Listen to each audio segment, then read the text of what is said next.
ஆன்மீக அன்பர்கள் அனைவருக்கும் அன்பான வணக்கம்.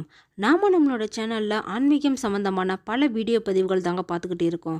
அந்த வகையில் நாம இன்னைக்கு என்ன பதிவு பார்க்க போறோம் அப்படின்னா, வரக்கூடிய டிசம்பர் 30ஆம் தேதி அமாவாசைக்கு பிறகு கன்னிராசிக்காரங்களுக்கு எந்த மாதிரியான பலன்கள் எல்லாம் கிடைக்க போகுதுன்னு தாங்க.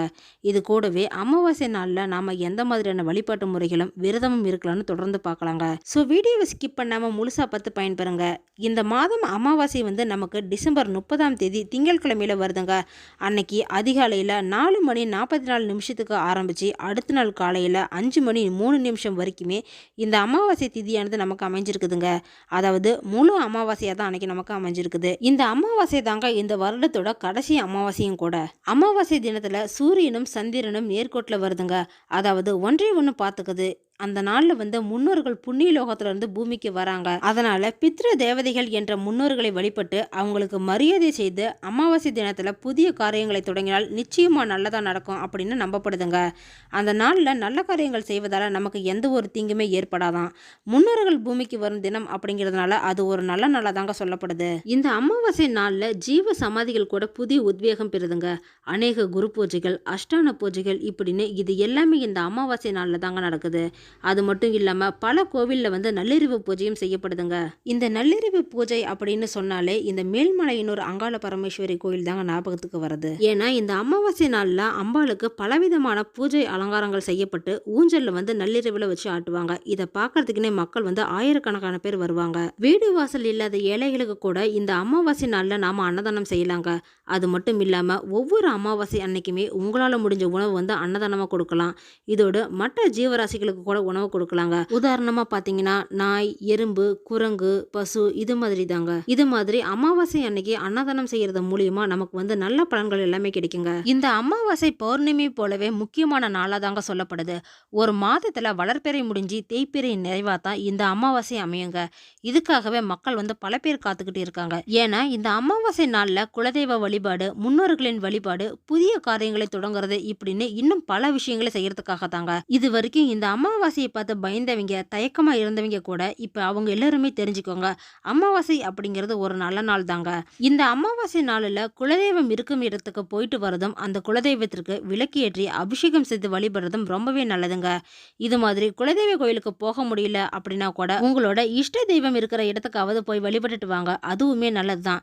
இல்ல எங்களுக்கு குலதெய்வம்னா என்னன்னு தெரியலங்க அப்படின்னு சொன்னீங்கன்னா நீங்க சிவன், பெருமாள், முருகர், அம்பாள் இப்படின்னு ஏதாவது ஒரு சாமியை நீங்க குலதெய்வமா எடுத்து இந்த அமாவாசை நாள்ல நீங்க பூஜை செஞ்சு விரதம் இருந்து வழிபாடு செய்யலாங்க வீட்டுல கூட. இது மாதிரி அமாவாசை நாள்ல யாரெல்லாம் குலதெய்வ கோயிலுக்கு போயிட்டு வரீங்க அப்படின்னும், வீட்டுல இருந்து யாரெல்லாம் விரதம் இருந்து வழிபாடு செய்யறீங்க அப்படின்னும் கமெண்ட் பாக்ஸ்ல சொல்லுங்க. கூடவே உங்களோட குலதெய்வம் பேர் என்ன அப்படின்னு மென்ஷன் பண்ணுங்க. உங்களோட குலதெய்வத்தை பிடிக்கும் அப்படின்னா ஒரு லைக்கும் பண்ணிடுங்க.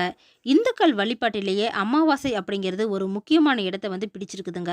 அதாவது தை அமாவாசை, ஆடி அமாவாசை, புரட்டாசி அமாவாசை, மகாலய அமாவாசை இது எல்லாமே ரொம்பவே விசேஷமான அமாவாசைகளா சொல்லப்படுதுங்க.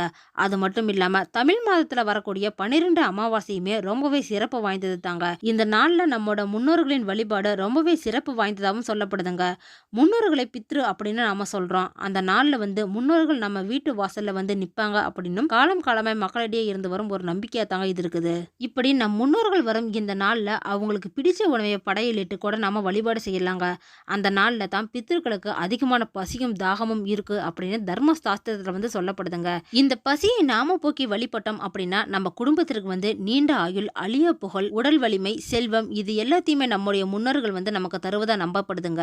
இது மாதிரி படையலிட்டு வழிபட முடியல அப்படின்னா கூட பரவாயில்லைங்க. முன்னோர்களை நினைத்து வீட்டிலேயே கூட அன்னைக்கு எள்ளும் தண்ணீரும் இறைத்து வழிபாடு செய்தாலே போதுங்க. இதை நம்ம தர்ப்பணம் அப்படின்னு சொல்லுவோம்.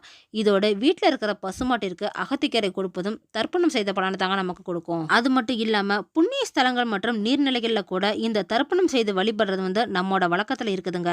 இதனால நமக்கு இருக்கிற பித்ரு தோஷங்கள் நீங்கி, நமக்கு தெரிந்தும் தெரியாமலும் செய்யக்கூடிய பாவங்களும் நீங்கி, எல்லா வகையான சகல சௌபாக்கியங்களையும் நம்மோட முன்னோர்கள் நமக்கு தருவதா நம்பப்படுதுங்க. இந்த அமாவாசை நாளில் அவங்களுக்கு பிடித்த உணவை நாம படையிலிட்டு அதை காக்கைக்கு சாப்பிட வைக்கலாங்க. இதன் மூலியமா நம்மோட முன்னோர்களை காக்கை உருவத்துல அந்த உணவை சாப்பிட்றதா நம்பப்படுதுங்க. இந்த அமாவாசையை பத்தி கருட புராணத்துல முன்னோர்களுக்கு என்ன செய்ய வேண்டும் அப்படின்னு சொல்லியிருக்குங்க. இது பெருமாளே கருடனுக்கு உங்களுக்கு போதித்தது போல தான் அமைந்திருக்குது. அது மட்டும் இல்லாம இந்த அமாவாசை அப்படின்னு சொன்னாலே கண் திருஷ்டி போக்குறது தாங்க ஞாபகத்துக்கு வருது. அதனால வீடு, தொழில் செய்யற இடம் இப்படின்னு எல்லா இடத்துலயுமே பூசணிக்காய், தேங்காய், எலும்பிச்சை பழம் இது மாதிரி எல்லாம் உடைத்து வழிபடுறது வழக்கமா இருக்குதுங்க. இது மாதிரி அமாவாசையை பத்தி நீங்க இன்னும் நிறைய தெரிஞ்சுக்கணும் அப்படின்னு ஆசைப்பட்டீங்கன்னா நம்மளோட சேனல்ல பல வீடியோ பதிவுகள் இருக்குங்க. அதெல்லாம் போய் விசிட் பண்ணி பாருங்க. அடுத்ததா பாத்தீங்கன்னா கன்னிராசிக்காரங்க எப்படி இருப்பாங்கன்னு தாங்க. இந்த கன்னிராசிக்காரங்களுக்கு புதன் பகவான் தாங்க ராசி அதிபதியா இருக்கிறாரு. அதனாலேயே அறிவுக்கு பஞ்சம் இருக்காது இவங்களுக்கு. அப்படி பாத்தீங்கன்னா உங்களோட ராசிக்கு 4ஆம் வீட்டுக்குள்ள சூரியன் வந்து உட்கார்ந்து இருக்கிறாருங்க. அதனால எல்லா பக்கமும் நல்லது தாங்க நடக்க போகுது. மனசுல ஒரு சந்தோஷம் ஏற்படும். சுறுசுறுப்பா இருந்து பல முக்கியமான வேலை எல்லாமே செஞ்சு முடிக்க போறீங்க. அரசு அதிகாரிகளை சந்திக்கிறது, வீடு கட்டுற பிளான் வந்து அப்ரூவல் வாங்குறது, பேங்க் லோன் முயற்சி செய்கிறது, புது வியாபாரம் செய்ய நம்பர் வாங்குறது இப்படின்னு அரசாங்க சம்பந்தப்பட்ட வேலைகள் எதுவா இருந்தாலுமே எல்லாமே செஞ்சு முடிச்சிருவீங்க இந்த டைம். அதே மாதிரி பாத்தீங்கன்னா வீட்டை புதுப்பிக்கிற வாய்ப்பு கூட இருக்குதுங்க. அது மட்டும் இல்லாம விஐபிகளும் உங்களுக்கு அறிமுகம் ஆவாங்க இந்த டைம்ல. ஜனவரி 4ஆம் தேதி முதல் சூரியனும் புதனும் ஒன்று சேர்றாங்க. அதுல இருந்து பணவரவு உங்களுக்கு அதிகமாகுங்க.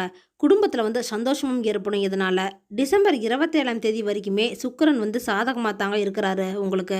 அதனால பிள்ளைகளும் சந்தோஷமா இருப்பாங்க. ஆனால் டிசம்பர் 28ஆம் தேதி முதல் சுக்கிரன் வந்து 6வது வீட்டில் போய் மறையிறதுனால அதில் இருந்து வீண் செலவுகள் எல்லாம் வரலாங்க. வண்டி வாகனம் வந்து ரிப்பேர் ஆகலாம். சின்ன சின்னதாக விபத்துக்கள் ஏற்படுறதுக்கான வாய்ப்பு கூட இருக்குதுங்க. அதனால நைட் டைம் டிராவலை கொஞ்சம் அவாய்ட் பண்ணிக்கோங்க. குடும்ப உறவை பொறுத்த வரைக்கும் பார்த்தீங்கன்னா கணவன் மனைவிக்குள்ள சின்ன சின்னதாக சண்டையெல்லாம் வரலாங்க.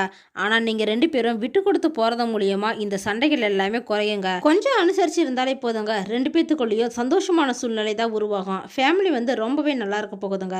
வியாபாரத்தை பொறுத்த வரைக்கும் பார்த்தீங்கன்னா இந்த டைம் வந்து ஓரளவுக்கு பரவலைங்க. ஆனால் கஸ்டமர்ஸ் கிட்ட வீண் விவாதங்கள் எதுவும் செய்ய வேணாம். கொஞ்சம் பொறுமையாக இருங்க, கோவப்படாதீங்க. வேலையாட்கள் வந்து உங்களுக்கு ஒத்துழைப்பு கொடுப்பாங்க. அதனால வியாபாரம் வந்து கொஞ்சம் நல்லா இருக்கலாங்க. அதனால வியாபாரத்தில் வந்து கண்டிப்பாக லாபம் இருக்குதுங்க. ஆனால் பங்குதாரர்கள் மூலியமா ஏதாவது தொந்தரவுலாம் வரலாம். ஆனால் எல்லாத்துலேயுமே கொஞ்சம் கவனமாக இருக்கிறது நல்லதுங்க. உத்தியோகத்தை பொறுத்த வரைக்கும் பார்த்தீங்கன்னா இந்த டைம் வந்து ரொம்பவே நல்லா இருக்குதுங்க உங்களுக்கு. ஏன்னா உத்தியோக ஸ்தானத்தை வந்து 10ஆம் இடத்த சூரியன் வந்து பார்த்துக்கிட்டு இருக்காருங்க. அதனால ஆஃபீஸில் உங்கள் கைதாங்க உயரப்போகுது. சலுகைகள் எல்லாம் கிடைக்கலாம். கன்னி ராசிக்காரங்களை பொறுத்த வரைக்கும் ரொம்பவே சிறப்பான பலன்கள் எல்லாம் கிடைக்க போகுதுங்க. ஏன்னா ராசிக்கு யோகாதிபதியாக இருக்கக்கூடிய சுக்கிரனும் இன்னொரு யோகாதிபதியாக இருக்கக்கூடிய சனி பகவானும் 2 பேருமே ரொம்பவே ஸ்ட்ராங்காக உட்கார்ந்துருக்கிறாங்க. 5ஆம் இடத்துல சுக்கிரன் இருக்கிறாருங்க.